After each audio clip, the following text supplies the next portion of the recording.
श्रीमद् भगवत गीता का महत्व संपूर्ण मानव लोक के लिए प्रासंगिक है। श्रीमद् भगवत गीता ही एक ऐसा ग्रंथ है जिसमें सृष्टि के संपूर्ण आध्यात्मिक पक्षों का समावेश किया गया है। वेदों और उपनिषदों से लेकर शंकराचार्य तक के सभी मतों व मान्यताओं का सार इसमें समाहित है। इसमें संग्रहित 700 श्लोक सप्त महाद्वीप के समान गंभीर हैं, जिनको पूर्ण रूप से समझ लेने पर भारतीय चिंतन का समस्त सार ज्ञात हो सकता है। श्रीमद् भगवत गीता की महिमा अगाध और असीम है। यह ग्रंथ प्रस्थानत्रय के अंतर्गत निहित है। मनुष्य मात्र के उद्धार के लिए 3 राजमार्ग प्रस्थानत्रय नाम से जाने जाते हैं। एक वैदिक प्रस्थान जिसको उपनिषद कहते हैं, दूसरा दार्शनिक प्रस्थान जिसको ब्रह्म सूत्र के नाम से जाना जाता है, और तीसरा स्मार्त प्रस्थान जिसको कि भगवत गीता कहते हैं। उपनिषदों में मंत्र है, ब्रह्म सूत्र में सूत्र है और भगवत गीता में श्लोक हैं। भगवत गीता में श्लोक होते हुए भी भगवान की वाणी होने से ये मंत्र ही है। इन श्लोकों में बहुत गहरा अर्थ भरा हुआ होने से इनको सूत्र भी कहते हैं।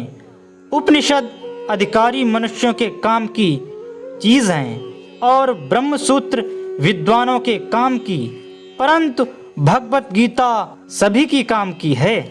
श्रीमद् भगवत गीता एक बहुत अलौकिक एवं विचित्र ग्रंथ है। इसमें साधक के लिए उपयोगी पूरी सामग्री मिलती है। श्रीमद् भगवत गीता एक बहुत अलौकिक एवं विचित्र ग्रंथ है। इसमें साधक के लिए उपयोगी पूरी सामग्री मिलती है, चाहे वह किसी भी देश का, किसी भी संप्रदाय का, किसी भी समुदाय का, किसी भी वर्ण का, किसी भी आश्रम का कोई भी व्यक्ति क्यों ना हो। इसका कारण यह है कि इसमें किसी समुदाय का विशेष की निंदा या प्रशंसा नहीं की गई है, बल्कि वास्तविक तत्व का ही वर्णन है। वास्तविक तत्व अर्थात परमात्मा, जो परिवर्तनशील प्रकृति और प्रकृतिजन्य पदार्थों से सर्वथा अतीत और संपूर्ण देश, काल, वस्तु, व्यक्ति, परिस्थिति आदि में नित्य निरंतर एक रस एक रूप रहने वाला है। जो मनुष्य जहाँ है और जैसा है वास्तविक तत्व वहाँ वैसा ही पूर्ण रूप से विद्यमान है, परंतु परिवर्तनशील प्रकृतिजन्य वस्तु व्यक्तियों में राग द्वेष के कारण उसका अनुभव नहीं होता। सर्वथा राग द्वेष रहित होने पर उसका स्वतः अनुभव हो जाता है। श्रीमद् भगवत गीता का उपदेश महान तथा अलौकिक है। संत महात्माओं विद्वानों के मन में गीता के नए नए भाव प्रकट होते रहते हैं। इस गंभीर ग्रंथ पर कितना ही विचार क्यों ना किया जाए, फिर भी इसका पार नहीं पाया जा सकता। इसमें जैसे जैसे गहरे में उतरते जाते हैं, वैसे ही वैसे इसमें से गहरी बातें मिलती चली जाती हैं। वास्तव में गीता का महत्व इस श्लोक में समाहित है।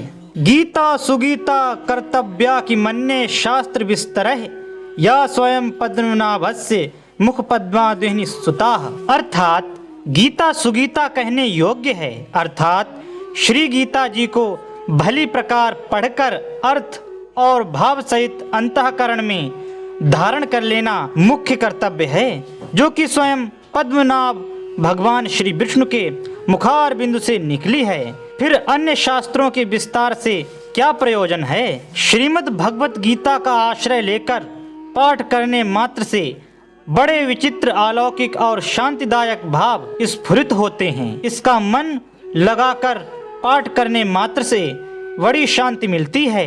वास्तव में इस ग्रंथ की महिमा का वर्णन करने में कोई भी समर्थ नहीं है।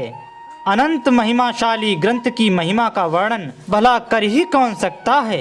आज के इस भौतिक युग में दौड़ भाग करने से जब मानव अत्यंत क्लांत हो जाता है, थक कर चूर हो जाता है, सफलता हाथ नहीं लगती है, मानसिक उद्वेग बढ़ जाते हैं, न इधर दिखता है न उधर। उस समय कुछ क्षण के लिए गीता के उपदेशों का पान करने मात्र से तात्कालिक शांति तो मिलती है, पुनः नए जोश के साथ सफलता पाने की उत्कट इच्छा जागृत हो जाती है। श्रीमद् भगवत गीता भगवान स्वरूप प्रत्येक मानव का मार्गदर्शन है। श्रीमद् भगवत गीता ज्ञान का महासागर है, जिसका पार कोई नहीं पा सकता है। मैंने तो बस भगवान की कृपा से कुछ प्रयास किया है। अगर आपको मेरी ये प्रस्तुति पसंद आती है तो प्रस्तुति को लाइक करें, सब्सक्राइब करें मेरे चैनल को और बेल आइकन को प्रेस करें, ताकि ऐसे ही धर्म ग्रंथों से प्रमाणित भक्ति और ज्ञान पूर्ण प्रस्तुतियाँ आपको टाइम पर मिलती रहें। जय श्री कृष्णा।